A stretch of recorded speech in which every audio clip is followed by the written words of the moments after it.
Oscillation chapter నుంచి very important 8 marks question time period of simple pendulum are expression for time period of simple pendulum. ఈ 10 minutes వీడియోలో time పీరియడ్కి expression derive చేద్దాం. చాలా ఈజీగా రాయొచ్చు. చూడండి, ఫస్ట్ టైం పీరియడ్ అంటే ఏంటి?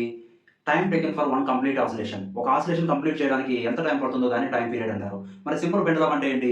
చూడండి, ఒక మెటల్ బాబ్ని ఒక థ్రెడ్కి ఫిక్స్ చేసాం. ఇలాగా ఒక మెటల్ బాబ్ని థ్రెడ్కి ఫిక్స్ చేసి రిజిడ్ సపోర్ట్స్కి ఫిక్స్ చేస్తే దీన్ని మనం సింపుల్ పెండులమ్ ఉన్నాం. Okay, consider mass of simple pendulum is M. ఎంత మాస్ ఉంది? ఎం మాస్ ఉంది. And length of the pendulum, ఈ థ్రెడ్ ఉంది కదా, థ్రెడ్ లెంత్ ఎల్ లెంత్ ఉంది అనుకున్నాం. సో దీని టైం పీరియడ్కి మనం ఎక్స్ప్రెషన్ రాయబోతున్నాం. చూడండి, ఫస్ట్ ఈ పెండులమ్ అనేది ఇక్కడ ఉంది అనుకున్నాం. దీన్ని మీన్ పొజిషన్ అంటారు. ఓకే, మీన్ పొజిషన్లో ఉన్నప్పుడు దీని మాస్ ఎం మాస్ ఉంటే దీని వెయిట్ ఎంత ఉంటుంది? వెయిట్ అనేది downward force. Okay, weight is equal to MG. Mean పొజిషన్లో వెయిట్ ఎంజీ. ఈ వెయిట్ని స్ట్రింగ్ టెన్షన్ అనేది బ్యాలెన్స్ చేస్తుంది. దీన్ని టెన్షనల్ ఫోర్స్ అంటాం. చూడండి, కామన్ ఫోర్సెస్లో వెయిట్ ఒకటి, టెన్షన్ ఒకటి. Okay, weight downward direction act అవుతే టెన్షన్ అప్వర్డ్ డైరెక్షన్ యాక్ట్ అవుతుంది. ఇది ఈక్విలిబ్రియంలో ఉంది. అంటే tension is equal to MG, upward force is equal to downward force. అది స్టేబుల్గా ఉంది అన్నట్టు. మనము దీన్ని డిస్ప్లేస్ చేసాం. ఎంత డిస్ప్లేస్ చేసాం? Through angular displacement theta or linear displacement. ఇక నుంచి ఇక్కడికి డిస్ప్లేస్మెంట్ ఎక్స్ డిస్ప్లేస్మెంట్ ఉంది అనుకున్నాం. ఓకే, సో ఇప్పుడు దీని ఎక్స్ట్రీమ్ పొజిషన్ అంటాం. Extreme position. ఈ ఎక్స్ట్రీమ్ పొజిషన్ దగ్గర చూడండి, వెయిట్ ఎప్పుడు డౌన్వర్డ్ డైరెక్షన్లోనే యాక్ట్ అవుతుంది. వర్టికల్గా డౌన్వర్డ్ డైరెక్షన్లో ఉంటుంది. ఏంటిది? Weight MG. ఈ లైన్ నేను ఎక్స్టెండ్ చేస్తాను. ఈ లైన్ ఎక్స్టెండ్ చేస్తే ఇలా ఉంది కదా. ఇక్కడ చూడండి, ఈ టూ లైన్స్ ప్యారలల్ ఉన్నాయి. ఇక్కడ యాంగిల్ టీటా అయితే ఇక్కడ కూడా యాంగిల్ ఎంత అవుతుంది? టీటానే అవుతుంది. ఈ వెయిట్ అనేది ఫోర్స్, డౌన్వర్డ్ ఫోర్స్ అనేది వెక్టార్ కదా, దాన్ని కాంపోనెంట్స్ గా రిజాల్వ్ చేద్దాం. టూ కాంపోనెంట్స్ గా రిజాల్వ్ చేస్తే, మ్యూచువల్ పర్పెండిక్యులర్ కాంపోనెంట్స్ గా రిజాల్వ్ చేస్తే ఇది ఏమవుతుందంటే ఇది ఎంజీ కాస్ టీటా అవుతుంది. ఇక్కడ ఉన్న కాంపోనెంట్ ఎంజీ సైన్ టీటా అవుతుంది. ఇక్కడ కూడా టెన్షన్ ఉంటుంది కదా, స్ట్రింగ్ టెన్షన్ అప్వర్డ్ డైరెక్షన్ లో ఉంది. డయాగ్రామ్ బాగా అబ్జర్వ్ చేస్తే టెన్షన్ ఎంజీ కాస్ టీటా. చూడండి, ఎంజీని టూ కాంపోనెంట్ గా డివైడ్ చేసాం. ఇక ఎంజీ అనేది లేదుగా, కంప్లీటెడ్. ఇప్పుడు టూ ఫోర్సెస్ ఉన్నాయి దీని మీద, యాక్చువల్గా 3 ఉన్నాయి. Tension MG cos theta, MG sine theta. Extreme position లో టెన్షన్ అనేది ఎంజీ కాస్ టీటాను బ్యాలెన్స్ చేస్తుంది. అంటే రెండు ఈక్వల్ గా ఉంటాయి, ఆపోజిట్ డైరెక్షన్ లో ఉన్నాయి, రెండు క్యాన్సిల్ అవుతాయి.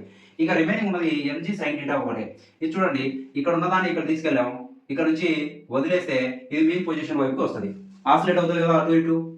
ఓకే, ఎందుకు ఇది మీన్ పొజిషన్ వైపుకి వస్తుంది అంటే మనం ఇక్కడ నుంచి ఇక్కడ తీసుకెళ్ళినప్పుడు దాంట్లో ఫోర్స్ రీస్టోర్ అవుతుంది.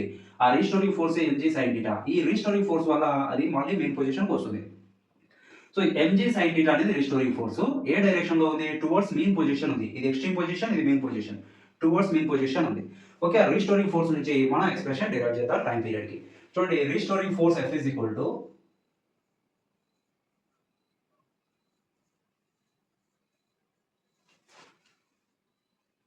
mg sin theta.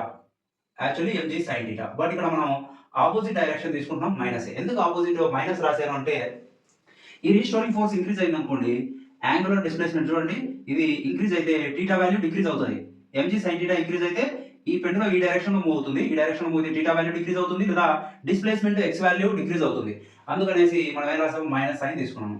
ఇక్కడ నుంచి F is equal to మనం రాయొచ్చు మాస్ ఇంటూ యాక్సలరేషన్ రాయొచ్చు. Mass of simple pendulum minus mg sin theta, acceleration of the simple pendulum. ఇది మాస్ క్యాన్సిల్ అవుతుంది both side. a is equal to minus g sin theta అవుతుంది. ఇక్కడ చూడండి, ఒక assumption ఏంటి? ఫర్ స్మాల్ యాంగిల్స్,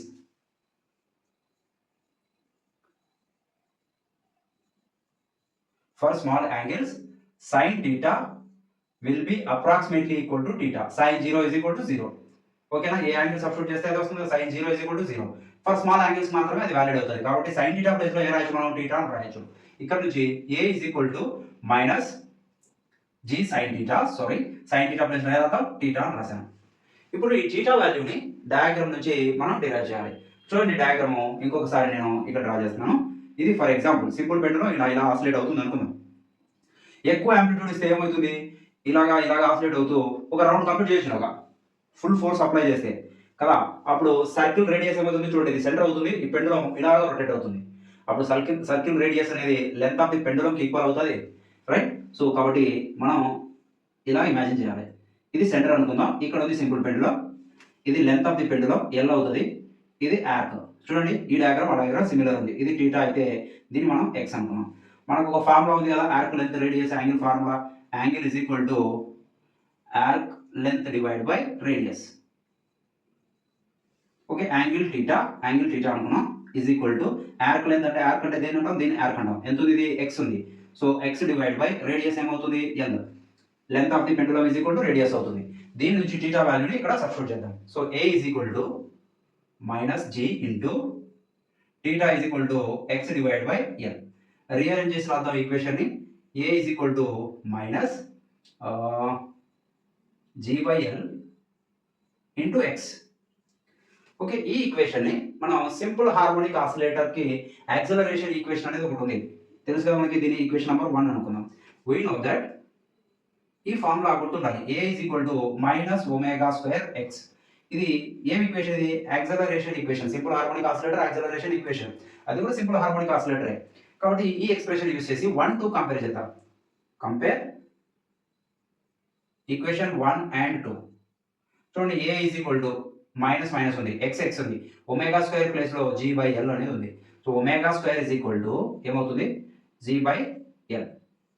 ఇక్కడ నుంచి ఒమేగా రాయచ్చు కదా, omega is equal to square root of G by L అవుతుంది. ఒమేగా ఎందుకు రాసాం, ఒమేగాకి టైం పీరియడ్కి రిలేషన్ ఉంది కదా. Omega is equal to 2π/t. So దీని నుంచి ఒమేగా వాల్యూ 2π/t రాస్తున్నాను. ఇక రాద్దాం చూడండి.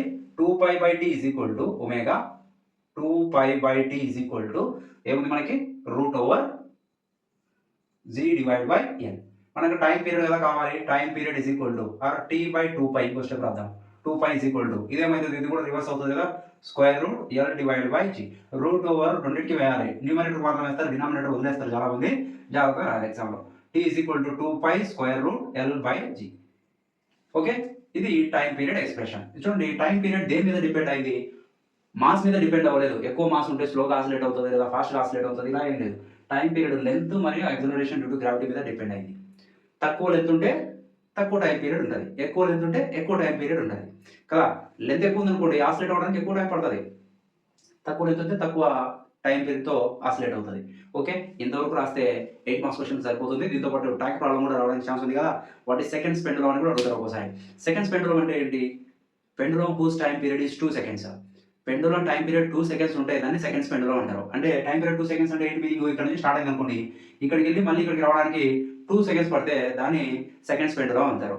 ఓకే, సెకండ్స్ పెండులం లెంత్ ఎంత ఉంటుంది అంటే క్యాలిక్యులేట్ చేయమని అడగవచ్చు. ఈ ఫార్ములా నుంచి 1 మీటర్ ఉంటుంది, అది కూడా numerical very very important. Next వీడియోలో ఈ చాప్టర్ నుంచి న్యూమరికల్స్ కూడా చేద్దాం. Thanks for watching. వీడియో మీకు అర్థమై ఉంటే లైక్ చేయండి, మీ ఫ్రెండ్స్కి షేర్ చేయండి. ఇంకా సబ్స్క్రైబ్ చేయకపోతే నా ఛానల్ సబ్స్క్రైబ్ చేసుకోండి. Thank you.